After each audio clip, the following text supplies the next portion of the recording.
chers frères et sœurs, Nabila, chers invités.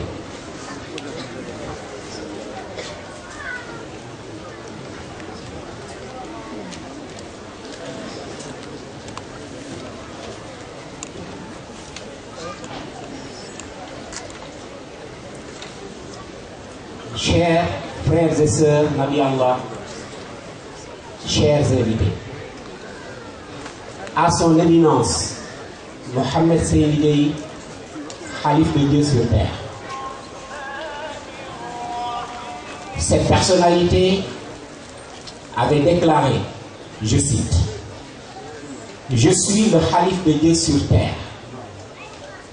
Je suis le Messie attendu à la fin des temps. » Ce choix est religieux. Il est d'ordre divin. Fin de citation. Son éminence, l'honorable Sangabi, Mohamed Seyni Khalifatullah ibn Arbi, en dehors de lui, à qui devra incomber le rôle de porte-étendard du drapeau nommé Islam en cette fin des temps. La lumière planant sur les rives lointaines et ayant investi Insa ibn Mariam, Sangabi en a hérité. C'est sûr. Le sceau des prophètes, l'imam des envoyés, le détenteur de la vérité, Muhammad Rasulullah sallallahu alayhi wa sallam, est l'alpha et l'oméga de la création. Celui qui hérite de la lumière de Insa ibn Mariam est englobé dans le cycle dit mohammedien. Il est musulman et c'est à lui, son éminence, Mohamed Bobi Seyni, cette noble créature imbue de la sagesse des prophètes. Oui, c'est à lui qu'incombe le rôle suprême, l'honneur de hisser le drapeau de l'islam. Il est l'apôtre de la paix et de l'humanisme sur cette terre. Les écrits nous le disent. L'élu aura aussi Djibril comme interlocuteur et il le reconnaîtra. Sangabi n'a-t-il pas fait la connaissance de Djibril à Touba, du rêve ancien en Casamance? N'a-t-il pas pressenti la mission divine qui lui fut confiée? Et ainsi vint le nom d'un de ses fils, Djibril alayhi salam.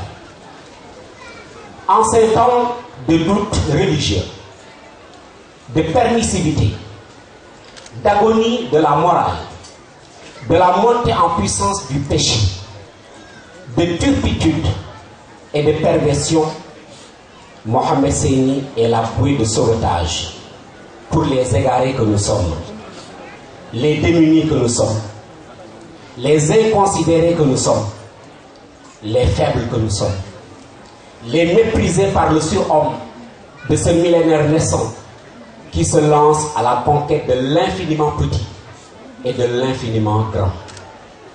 Mohamed Seyni est le phare qui illumine et qui éclaire la voie de la vérité. N'a-t-il pas dit un jour, je suis l'ennemi du mensonge. J'aime à savourer la vérité. Fin de citation. Voici venu l'ère des avertissements symboliques et des catastrophes imprévues et terribles. En ces temps des ténèbres où l'homme devient sujet de manipulation génétique pour son semblable, où l'homme s'arroge le droit de vie et de mort, où l'homme pollue sans distinction, où l'homme élimine des espèces qu'il n'a pu créer. Son éminence Mohamed Seyni nous a enracinés dans la foi en Dieu. Dieu, lui seul qui peut nous sauver. Ô Khalif de Dieu sur terre, vous qui avez hissé le drapeau de l'islam pour de bon, un jour mémorable de 20 mars 2005, votre sainte lumière a irradié la terre, notre soif est étanchée, nos craintes évaporées, nos doutes dissipés par la permission d'Allah le Tout-Puissant.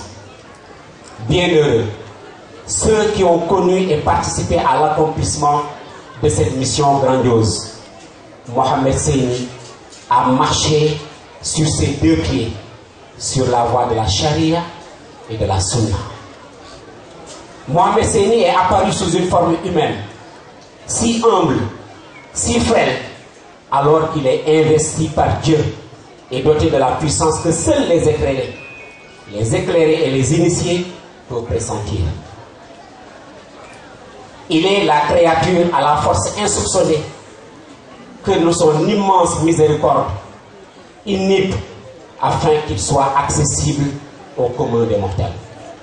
Mohamed Seyni, Khalif de Dieu sur terre, au sein de cette humanité bouillonnante, diverse, multiple et contestataire, nous a tendu la main pour répondre à l'appel d'Allah le Tout-Puissant. Il est le missionnaire, le gardien authentique, le revivificateur de l'islam, son éminence, qu'Allah l'accueille au sein de son paradis, comme il le lui a promis avec ses compagnons. Que flotte éternellement le travail de l'islam par la grâce de Sayyidina Mohammed sallallahu alayhi wa sallam. Wassalamu alaykum wa rahmatullahi ta'ala wa barakatuh.